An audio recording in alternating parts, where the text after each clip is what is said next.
ঠাকুরের রাতুল চরণে প্রণাম জানিয়ে, আরাধ্যা জগৎজননী বড় মায়ের রাতুল চরণে প্রণাম জানিয়ে, পরম পূজ্যপাদ বরদার চরণে প্রণাম জানিয়ে, পূজনীয় আচার্যদেবের চরণে প্রণাম জানিয়ে সকলকে আমার আনন্দিত জয়গুরু বলে আলোচনা প্রসঙ্গে নবম খণ্ডে 29শে জ্যৈষ্ঠ শুক্রবার 1354 সাল শ্রী ঠাকুর সন্ধ্যায় বড়াল বাংলোর উন্মুক্ত প্রাঙ্গণে একখানি ইজি চেয়ারে বসে আছেন।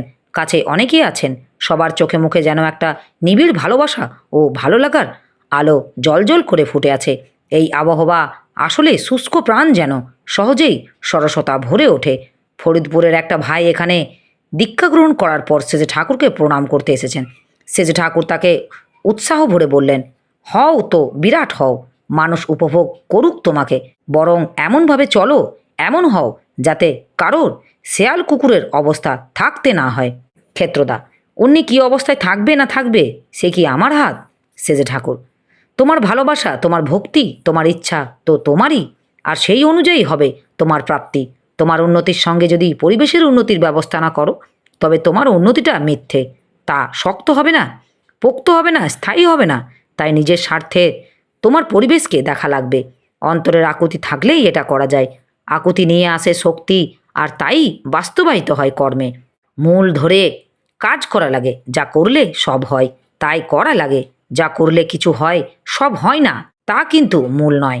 মূল হলো দীক্ষিতের সংখ্যা বৃদ্ধি করা। এইটে করতে পারলে সব হবে। ধরো দীক্ষিতের সংখ্যা 5 লাখ দাঁড়ালো, তবে ভালো করে পোষণ দিলে তখন 5 লাখ লোক যেন একটা মানুষের মতো দাঁড়িয়ে গেল। প্রত্যেকের জন্য প্রত্যেকে তখন কি করা যায় আর না যায় তা বলা যায় না। নিজেরা তো দাঁড়ানো যায়ই, আরও কোটি কোটি লোককে বাঁচানো যায়। নিজেদের চেষ্টায় কৃষি, শিল্প ইত্যাদি গড়ে তোলা যায়। উৎপাদন এত বাড়িয়ে তোলা যায় যে নিজেদের প্রয়োজন তো মেটেই, বাইরে রপ্তানিও করা যায়। মানুষগুলি সঙ্গবদ্ধ হয়ে যদি কঠোর কর্মা ও পারস্পরিক সেবা পরায়ণ হয়, এক নিঃশ্বাসে বড় বড় কাজ করে ফেলা যায়। মানুষই হলো সম্পদের উৎস। ইষ্টানুরাগের মন্থন দণ্ড দিয়ে যতই তাকে মথিত করা যাবে, ততই অমৃতময় শক্তি ও সম্পদের আবির্ভাব হতে থাকবে তার ভিতর থেকে। তোমরা জানো বা না জানো, এটা ঠিক কথা, তোমরা প্রত্যেকেই এক একটা রাজপুত্র। ভৌতিক ও আধ্যাত্মিক দুই দিক দিয়ে পরমপিতার নাম নিয়ে তা বাস্তবে হয়েও করে দেখাও, তাহলে দুঃখ দারিদ্র দেশ থেকে ছুটে পালাতে পথ পাবে না। আত্মনিবেদন কর্ম নিয়ে চলো, দক্ষতা চরমে উঠে দাঁড়াও। স্বর্ণফল তোমাদের হাতের কাছে। আমি বলি এখনই তা করার ভিতর দিয়ে করায়ত্ত করো। 30শে জ্যৈষ্ঠ শনিবার 1354 সাল শ্রী ঠাকুর প্রাতে বড়াল বাংলার বারান্দায় একখানি তক্তপোষের ওপর উপবিষ্ট আছেন। একটি দাদা বললেন, আমি স্বাধীনভাবে কিছু করতে চাই, কিন্তু কি করব ঠিক বুঝতে পারি না। শ্রী ঠাকুর, তুমি নিজের মাথা খাটিয়ে একটা কিছু করে যদি উন্নতি লাভ করো, তাহলে তুমি আরও 5 জনের উন্নতির পথ দেখাতে পারবে। তাই যেখানে আছো আশেপাশে লক্ষ্য করো, ভেবে দেখো তোমার সামর্থ্য, সুবিধা ও সঙ্গতি মতো এমন কি করতে পারো যাতে লোকের উপকার হয় এবং তুমিও দাঁড়াতে পারো।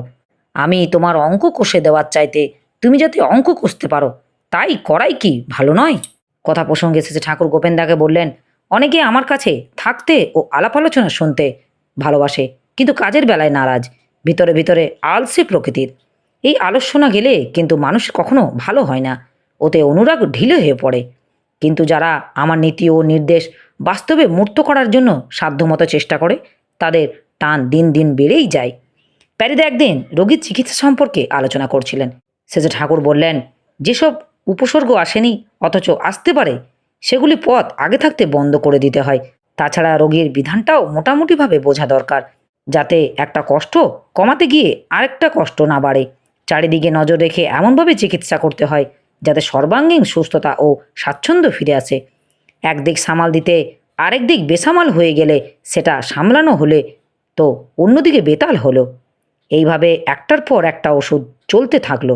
এ কিন্তু ভালো চিকিৎসকের লক্ষণ নয়। তাছাড়া অস্বাভাবিক জলদিবাজি বা ঢিলেমি কোনোটাই ভালো নয়। রোগকে কাবু করা ও ভিতরের শক্তিকে উজ্জীবিত করে তোলা, এই দুই দিকেই নজর দিতে হবে। চিকিৎসকের ব্যবহার এমন দরদি ও উদ্দীপনী হওয়া চাই যাতে রোগীর অন্তর্নিহিত অরোগ্য সাধনী আকুতি প্রজ্বলিত হয়ে ওঠে।